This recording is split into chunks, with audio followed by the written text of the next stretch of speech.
Uh, Same thing for inspectors when they are up there in that hot attic, which he went in the attic too, and in the nasty, buggy crawl space, dark. It's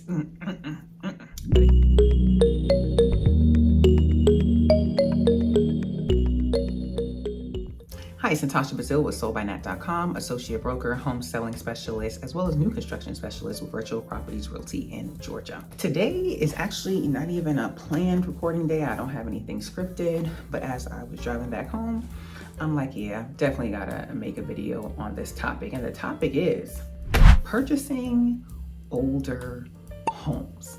So I'm actually just getting back in.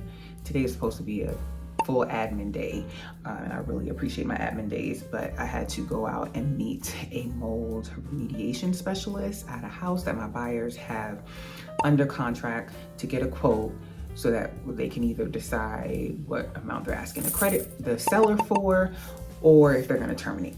The joys of resale and the glamorous side of real estate. And I say glamorous really as a pun because real estate has gotten so glamorized. Like, it's just so fancy and you just show up to closing and there's a lot of work on the in-between and it's not glamorous. Insert picture of this man going in to the crawl space and having to suit up, and it's hot, and he was like, yeah, I'll probably be down here like 30 minutes or so. I'm like, wouldn't want that job.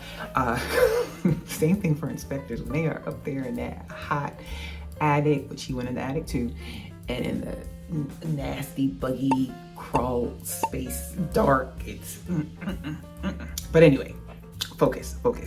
So the purpose of me making this video, I have another video that talks about either going new construction or resale. So if you haven't seen that, I'll link it here. But in that video, it's more so giving you a couple of things to consider, because there are just some people that because of their budget, they're not able to go new construction. They have to go resale. But in this video, we're going to talk more about if you're going resale, keep these things in mind if you are looking for an older home, because there are some people that like older homes because of the character, but keep in mind it's an older home and it's going to come some things. And I had this buyer that I'm working with on this transaction.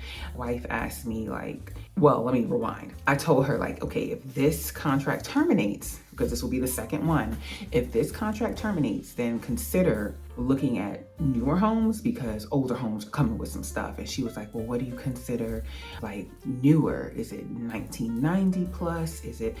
And I was like, that's really subjective. Why do I say it's subjective? Because even a home built in 2000 is still 22 years old. That is just mind blowing because it just seems like that was not that long ago. Yeah, that's still, in terms of systems of the house, it's considered an older home. Like if they have the original roof, the original water heater, the original HVAC, furnace, all those systems, if those are original, yeah, they're at or near the end of their life expectancy. Some systems can go well over, some systems break down before. It's just one of those things that come with home ownership, right? So let me tell you what's going on. So the first contract, and this is another thing because people say, oh, I want a basement, I want a basement, I want a basement. Know that things are coming with basements, okay? The first contract, older home, had a basement, discovered that the seller had to do a lot of previous work with foundation because of water intrusion. I want to say mold came up on our inspection, but that's because there was water intrusion and all of that, which they've addressed, but then there's still some signs showing in like the crawl space. So it just came with some things. So just know when you get a basement, you go down there, most people do not have a dehumidifier running, which if you have a basement, you should. And it's all about controlled elements. I want to say that's what the inspector, the mold remediation inspector mentioned. And I was like, yeah, that's the key word, controlled elements. And what he was explaining was like, fast forward to the second contract now that we're in, we're like, yes, no basement. We don't have to worry about those kind of things. But no, it has a crawl space. And crawl space, this brought it all back to me. This brought it all back to me about resale and things that come along with the process, because I have been focusing on new construction. And yeah, this brought back some reminders. Like, crawl spaces are coming with some stuff. Most people do not go down in the crawl space. They don't address it. The mold remediation specialist basically said, you know, all crawl spaces are gonna have mold. It's just depending on how much. He was like, because it's fighting the elements of outside. And he was breaking down like how it should be. Like, they had certain type of vents, and he's like, no, you know, buy the vents that totally seal it up, have the plastic laid on the ground so that the moisture and stuff is not coming up through the plastic, have the plastic properly laid. So the plastic on this house, they have some plastic, but there's areas that don't have plastic in the crawl space. And he said over time, you know, it just gets disturbed by vendors, electricians. If your AC is under there, they're going under there disturbing the space. If your crawl space has insulation in the crawl space, that's an even bigger or more of a breeding ground for mold. So mold is going to find its way into things, and people don't realize, like, sidebar for mold, you can find mold even in new construction. It's the elements. It's like, okay, don't freak out. What do we do to get it remediated and to control the environment so that it doesn't come back? All right, and in some cases, you may need to treat every couple of years. He mentioned to me that he treats his garage every couple of years because it's not a controlled environment.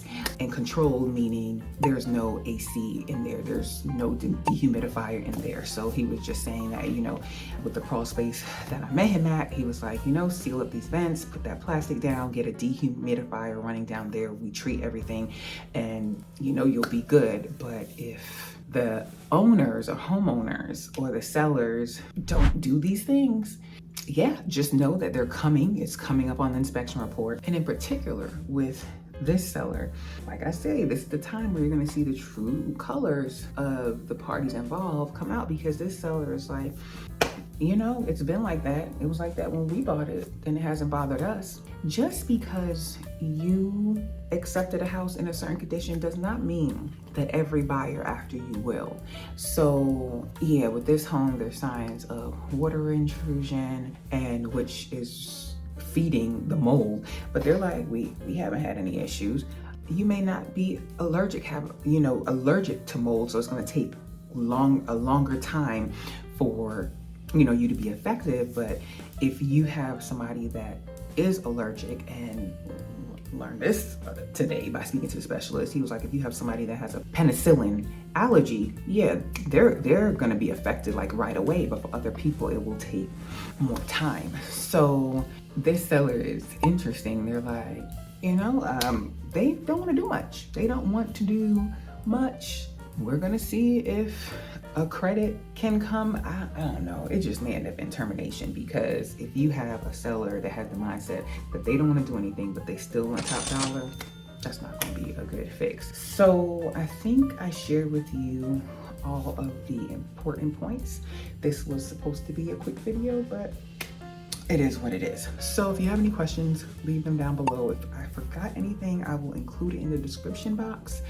But yeah, like I said, this is the second contract that may end up terminating. That is not normal. That's not how it normally goes. Yeah, so don't think that. So this is going to be, or maybe, the second contract that this buyer terminates.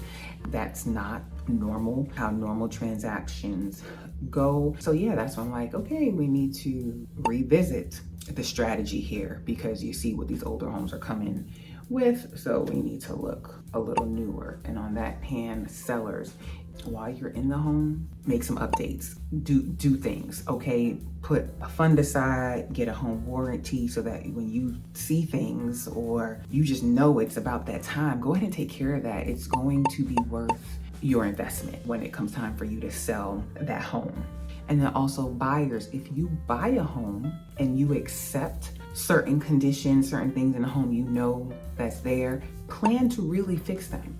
plan to really take care of it, especially if the seller's giving you a credit, either reducing the price or giving you a credit. Go ahead and get those things addressed, because those same things are going to come up when you go to sell that home. So yeah, I really need to tap out here and get this admin work done. All right. Thank you guys for watching. Thank you guys for subscribing. If you ever miss a video here, check it out on my podcast. Any questions, leave them down below. Let me know what your experience has been if you've purchased an older home, or if you've had to terminate because a seller was unrealistic, or maybe a buyer was unrealistic. I remember I had a home that we built in like 2016 that I was selling, and this buyer came and asked for every single item on their inspection report. No ma'am, we're not doing this. Even her agent was like, yeah, her agent even understood, like, we're not doing this. Terminated, got the house under contract with somebody realistic, sold. Yeah, all right, we're definitely tuning out here. All right, have a positive, peaceful, and productive day.